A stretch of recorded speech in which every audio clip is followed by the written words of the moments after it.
You don't think deliberately. You think reactively, usually. You think in reaction to something that you are seeing. But often what you are seeing is something that you don't want.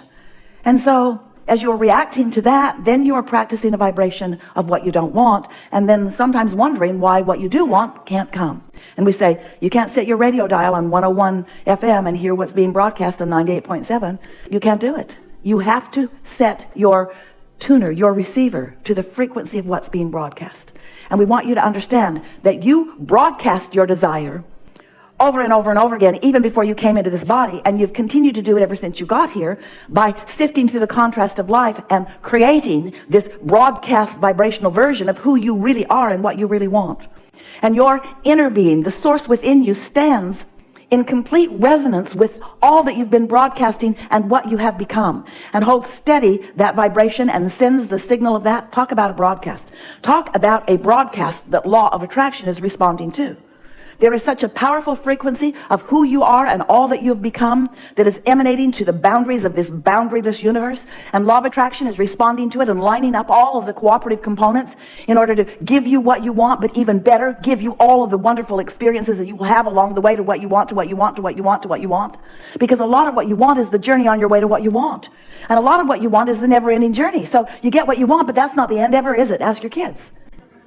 Are you never satisfied, you say to them? And they don't usually say it. They want to say it, but they know that you're not ready to hear it from them. I will never be satisfied, parents of mine.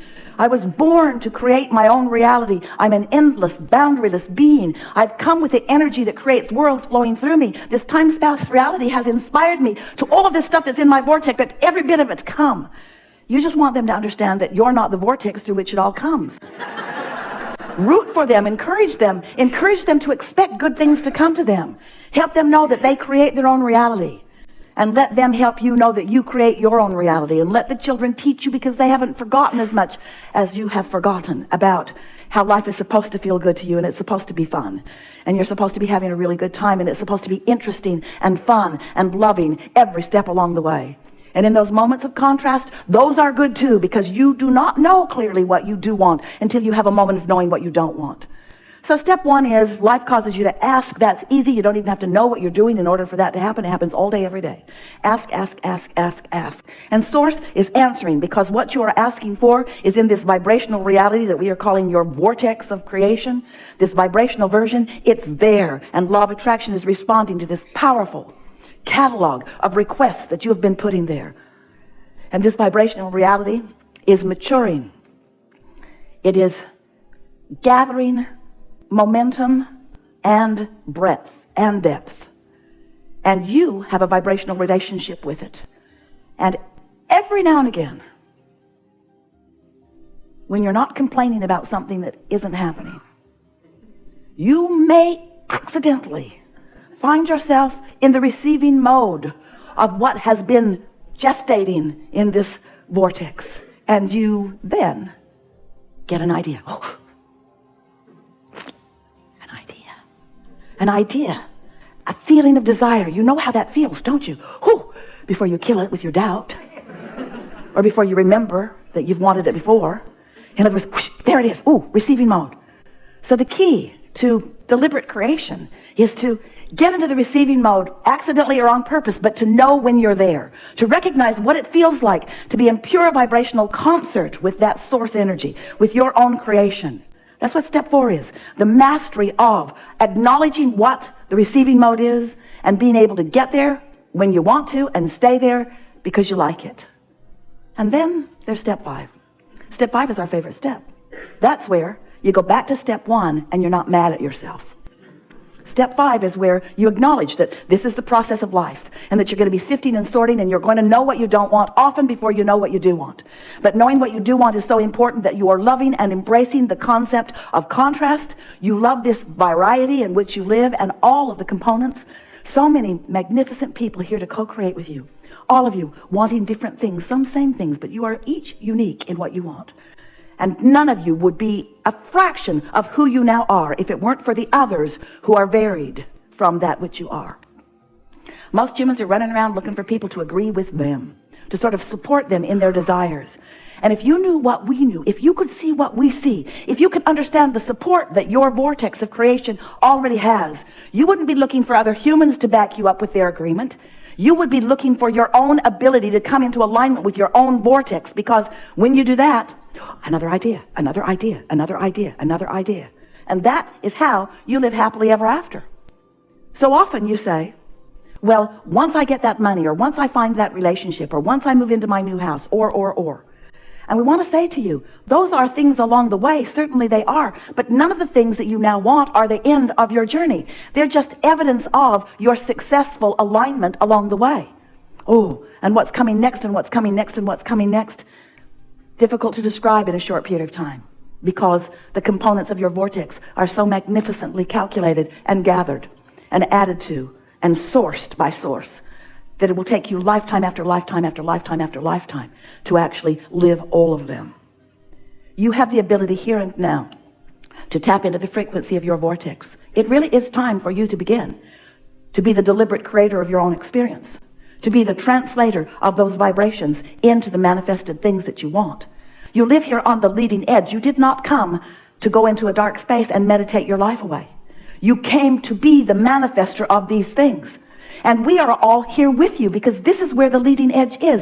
This is where the vibration becomes at its most mature. This is where the satisfaction factor of that which we all are comes to its realness, to its wholeness, to its fullness. That's why you came. You came to experience all of that, you see.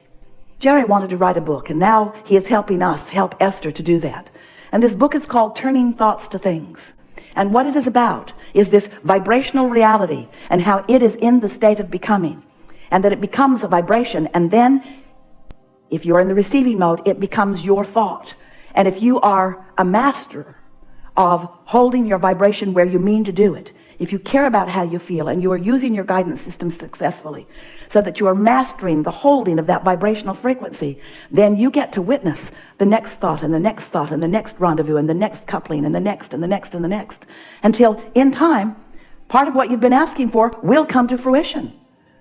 Someone said to us the other day, Abraham, I really want $100,000. I want to travel. I want to take a journey. And we said, so here's this $100,000 that you want to be in place so that you can give yourself permission to begin your journey. But what we want you to understand is that your journey began long before that manifestation of that $100,000.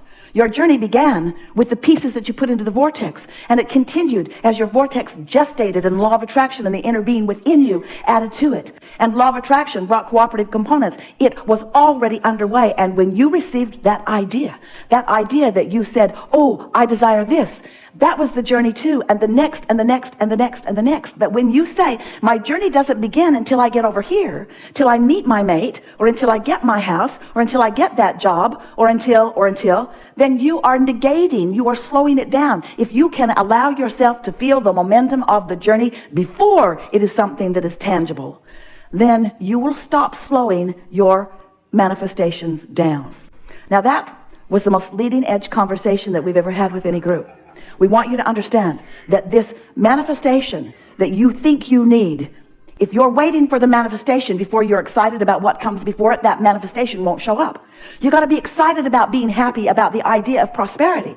You've got to be happy about the idea of prosperity, or you can't be prosperous. You cannot be angry that you are not prosperous and ever be. You cannot be discouraged on a consistent basis. You can't be more about the bills and the debt. You can't be jealous of those who are prosperous, or angry about those, or mad at yourself for not being.